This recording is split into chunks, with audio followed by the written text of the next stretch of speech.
প্রিয়াঙ্কার নোংরা চক্রান্ত জানতে পেরেই কেশবকে বাঁচাতে এবার প্রিয়াঙ্কাকে কড়া হুঁশিয়ারি জানিয়ে দিল আরিয়া। হ্যাঁ, আমরা এমনটাই দেখব গৃহপ্রবেশে।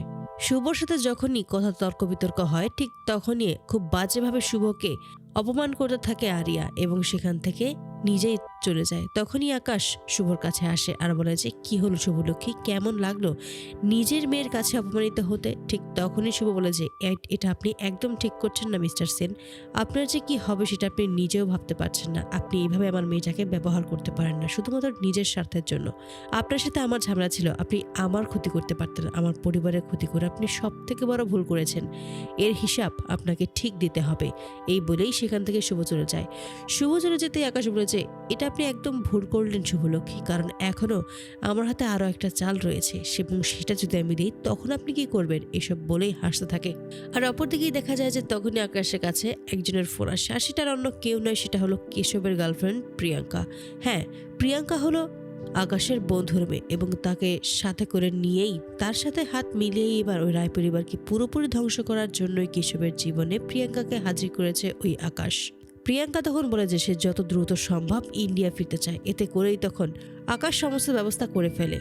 অন্যদিকে কেশব চিন্তা করতে থাকে যে এবার সে কি করবে। প্রিয়াঙ্কা যদি একবার সত্যি ইন্ডিয়া চলে আসে তাহলে ও নিশ্চয়ই ওর বাড়ি এসে সবাইকে সমস্ত সত্যিটা জানিয়ে দেবে, কিন্তু এই মুহূর্তে তো আমি কোনো কিছু সবাইকে জানাতে চাচ্ছি না। যেভাবেই হোক আগে স্ত্রীকে বাড়ি ফিরতে হবে, তারপরে এই সমস্ত কিছু নিয়ে আমি মায়ের সাথে কথা বলবো। তার আগে তো কোনোভাবেই আমি এই বিষয়টা কথা বলতে পারবো না। অপরদিকে দেখা যায় প্রিয়াঙ্কা ইন্ডিয়া চলে আসে এবং সেখানে এসে আকাশকে দেখে খুবই খুশি হয়। অপরদিকে আরিয়া যখন কলেজ থেকে বাড়ি ফিরে আসে, ঠিক তখনই আড়াল থেকে আকাশ ও প্রিয়াঙ্কার সমস্ত কথা শুনতে পায়। প্রিয়াঙ্কা তখন বলে, ওই কেশবকে জব্দ করতে আমার জাস্ট বেশি দিন লাগবে না, ওকে আমি জোর করে হলেও বিয়েটা করাবো, আর বিয়ে করানোর পর ওকে দিয়ে সমস্ত সম্পত্তি আমার নিজের নামে করাবো, ওই রায় পরিবারকে ধ্বংস করে দেবো, আর শেষ পর্যায়ে এসে ওই কেশবকেও মেরে ফেলবো। এই সমস্ত কথা শুনে হঠাৎ করে আরিয়ার খুবই খারাপ লাগে। সে যতই কেশবকে তার ভাই হিসেবে না মানুক না কেন, তবুও তো দিন শেষে কেশব তার ভাই, তার জন্যই খারাপ লাগে আরিয়ার। তাই সে সিদ্ধান্ত নেয় এবার এই প্রিয়াঙ্কার হাত থেকে কেশবকে রক্ষা করবে, কারণ তার সমস্ত রাগ তার মায়ের ওপর, তার ভাইয়ের ওপর নয়। তার জন্যই সেই এমন একটা সিদ্ধান্ত নেয়। পরের দিনেই প্রিয়াঙ্কা হাজির হয় ওই কলেজে এবং সেখানে এসে কেশবকে দেখতে পায়। কেশবও সাজা ও ঋষির জন্য এসেছিল।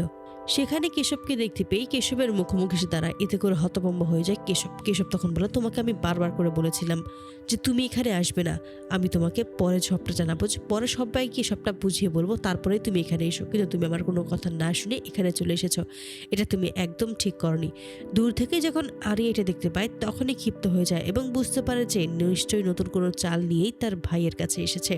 তার জন্যই সেখানে এসে হাজির হয় এবং কেশবের কাছ থেকে প্রিয়াঙ্কাকে দূরে সরিয়ে প্রিয়াঙ্কাকে করা হুঁশিয়ারি জানিয়ে দেয়, তুমি আমার দাদার থেকে দূরেই থাকবে। তুমি যদি আমার দাদার কোনো ক্ষতি করার চেষ্টা করো তাহলে প্রথমে এই আরিয়াকে সামনে পাবে।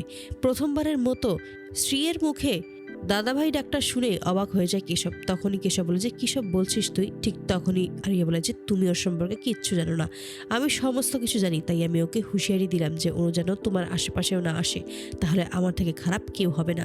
তো বন্ধুরা, তোমরা কি চাও যেন এবার এভাবেই সমস্ত সত্যিটা জানতে পারে আরিয়া যে প্রিয়াঙ্কা আসলে কেশবের ক্ষতি করার জন্য এই ইন্ডিয়াতে এসেছে, এবং সেটা জানতে পেরেই যেন কেশবকে বাঁচাতে এবার প্রিয়াঙ্কাকে করা হুঁশিয়ারি জানিয়ে দেয়? অবশ্যই তোমরা তোমাদের মতামত জানাতে ভুলো না।